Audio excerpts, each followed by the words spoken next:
Au milieu de récits de miracles, Marc intercale un épisode assez bref. L'envoi des 12 en mission. Marc chapitre 6 versets 7 à 13. Chez Matthieu, cet épisode tient une place considérable. En un seul discours, le premier évangile groupe des enseignements divers, datant de moments différents, mais unis par un thème central, l'annonce de l'évangile par des disciples envoyés par Jésus et parlant en son nom, mais à distance de lui et en son absence. On retrouve dans ce discours la trace de deux situations différentes et de deux missions distinctes. L'une est provisoire, limitée à un rayon restreint. Les disciples ne partent que pour revenir et les risques qu'ils courent restent légers. Si des gens peut-être des villages entiers refusent de les accueillir, que les disciples aillent plus loin, chercher des cœurs plus ouverts.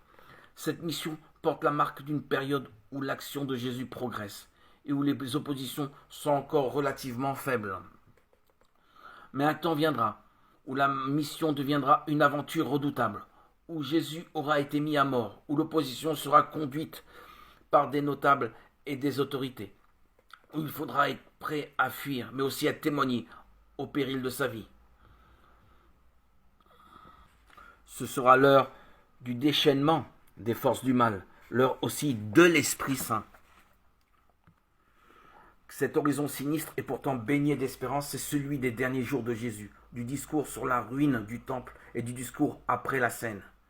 Cette destinée, c'est celle de Jésus lui-même.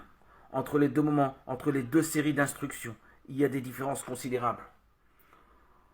En rassemblant tout dans un seul discours, l'évangéliste souligne deux points importants. D'une part, dès l'heure où il les a choisis, Jésus a fait des 12 ses envoyés, ses apôtres, c'est-à-dire ses apôtres, oui, bien sûr.